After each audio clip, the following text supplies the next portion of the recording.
ನಮಸ್ತೆ ನಾಡಿನ ಡಾಕ್ಟರ್ ವಿಷ್ಣುಜಿ ಅಭಿಮಾನಿಗಳಿಗೆ. ಇವತ್ತು ನಾವು ಮೇರುನಟ ಡಾಕ್ಟರ್ ವಿಷ್ಣುವರ್ಧನ್ರವರ ಏನು ಡಾಕ್ಟರ್ ವಿಷ್ಣುವರ್ಧನ್ರವರ ಸಮಾಧಿ ಧ್ವಂಸ ಆಯಿತು, ಅಲ್ಲಿಂದ ಇಲ್ಲಿಯವರೆಗೂ ನಾವು ಸುಮಾರು ಅರಣ್ಯ ಇಲಾಖೆ, ಕಂದಾಯ ಇಲಾಖೆ ತುಂಬ ಮನವಿಗಳು ಕೊಟ್ಟಿದ್ದೀವಿ. ನಾಳೆಗೆ 8ನೇ ತಾರೀಕು 1 ವರ್ಷ ಆಯಿತು. ನೂತನ ಜಿಲ್ಲಾಧಿಕಾರಿಗಳು PS ಕಾಂತರಾಜು ಅವರು ನಾನು ಒಂದು ಸಭೆ ಕರೆಯ ಕೇಳಿದ್ದೆ. ಇವತ್ತು ಸಭೆ ಕರೆದಿದ್ದಾರೆ, ಎರಡೂ ಬಂದಿದ್ದೀವಿ.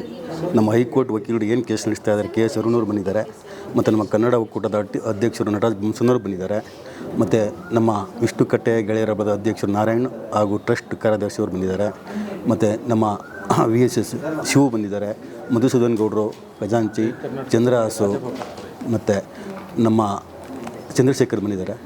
ಮತ್ತು ಇನ್ನೂ ಹಲವರು ಒಕ್ಕೂಟದ ಸದಸ್ಯರು ಬರ್ತಾ ಇದ್ದಾರೆ. ಇವತ್ತು ಒಂದು ಆಶಾಭಾವನೆ ಇಟ್ಕೊಂಡಿದ್ದೀವಿ DC ಅವ್ರ ಬಗ್ಗೆ, ನಮಗೆ ಒಂದು ನ್ಯಾಯ ಒದಗಿಸ್ಕೊಡ್ತಾರೆ ಅಂತ. ಅವರು ಕೆಲವು ಮಾಹಿತಿಗಳು ಇನ್ನೂ ಗೊತ್ತಿಲ್ಲ. ಅವರೆಲ್ಲ ಮಾಹಿತಿಗಳನ್ನ ಇವತ್ತು ಕೊಡೋಕ್ಕೆ ನಾವು ನಮ್ಮ ಹೈಕೋರ್ಟ್ ವಕೀಲರು ದಾಖಲೆಗಳ ಸಮೇತ 1970 ಏನಿದೆ 70ರಿಂದ ಅಪ್ ಟು 2026ವರೆಗೆ ಡಾಕ್ಯುಮೆಂಟ್ಸ್ಗಳು ಅವ್ರ ಟೇಬಲ್ ಮುಂದೆ ಇಟ್ಟಿದ್ದೀವಿ. ನಮಗೆ ನ್ಯಾಯ ಬೇಕು.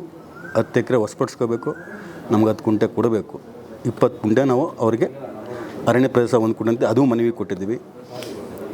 ಎಲ್ಲಕ್ಕ ರೆಡಿ, ದುಡ್ಡು ಕೊಟ್ಟು ಕೊಂಡ್ಕೊಳ್ಳೋಕ್ಕೂ ರೆಡಿ.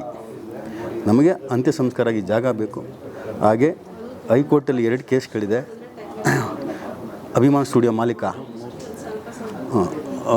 ಒಟ್ಟು 3 ಕೇಸ್ಗಳಿವೆ. ಅಭಿಮಾನ್ ಸ್ಟುಡಿಯೋ ಅರಣ್ಯ ಇಲಾಖೆ ಮತ್ತು ಕಂದಾಯ ಇಲಾಖೆ ಮತ್ತು ಸ್ಟೇ ತಂದಿದ್ದಾನೆ, ಯಾವುದು ಏನೂ ಮಾಡಬಾರ್ದು ಅಂತ. ಅದು ಸ್ಟೇ ವೆಕೆಟ್ ಮಾಡೋಕ್ಕೆ ನಾವು ಜಿಲ್ಲಾಧಿಕಾರಿಗಳು ಆಲ್ರೆಡಿ ಮನವಿ ಕೊಟ್ಟಿದ್ದೀವಿ. ಅವರು ಅಡ್ವೊಕೇಟ್ ಜನರಲ್ ಹತ್ರ ಮಾತಾಡಿ ಅದನ್ನ ಮಾಡಿಸ್ತೀನಿ ಅಂತ ಹೇಳಿದ್ದಾರೆ. ಮತ್ತು ನಮಗೆ ಹಿಂಗೆ ಕಾರ್ಯಕ್ರಮ ಸರ್ಕಾರದ ಆದೇಶ ಇಲ್ಲದೆ ಧ್ವಂಸ ಮಾಡಿರೋದು, ಸರ್ಕಾರ ಆದೇಶ ಇಲ್ಲದೆ ನಮ್ಗೆ ಅಲ್ಲಿ ಕಾರ್ಯಕ್ರಮಕ್ಕೆ ತಾತ್ಕಾಲಿಕ ಮಂಟಪ ಇಟ್ಟು ನಾವು ಪೂಜೆ ಮಾಡ್ತೀವಿ ಅಂತ ಅದನ್ನು ಮನವಿ ಕೊಟ್ಟಿದ್ದೀವಿ. ಮತ್ತು ಏನು ಧ್ವಂಸ ಆಯಿತು ಆ ಪದಾರ್ಥಗಳು ನಮಗೆ ಹಿಂದಿರುಗಿಸ್ಬೇಕು, ಅದನ್ನು ಮನವಿ ಕೊಟ್ಟಿದ್ದೀವಿ. ಇದರ ಬಗ್ಗೆ ಸಂಕ್ಷಿಪ್ತವಾಗಿ ಮಾತನಾಡೋದಕ್ಕೆ ಇವತ್ತು ಜಿಲ್ಲಾಧಿಕಾರಿಗಳು ನಾವು ಸಭೆ ಕರೀರಿ ಅಂತ ಹೇಳಿದ್ವಿ. ಇನ್ನು ಸದ್ಯದಲ್ಲೇ ಅದು ಸಭೆ ಆರಂಭಗೊಳ್ಳುತ್ತೆ. ಜೈ ಹಿಂದ್, ಜೈ ಕರ್ನಾಟಕ, ಜೈ ವಿಷ್ಣುಜಿ. ನಾನು ವಿಷ್ಣು ಸೇನಾ ಅಧ್ಯಕ್ಷ ರಾಜುಗೌಡ.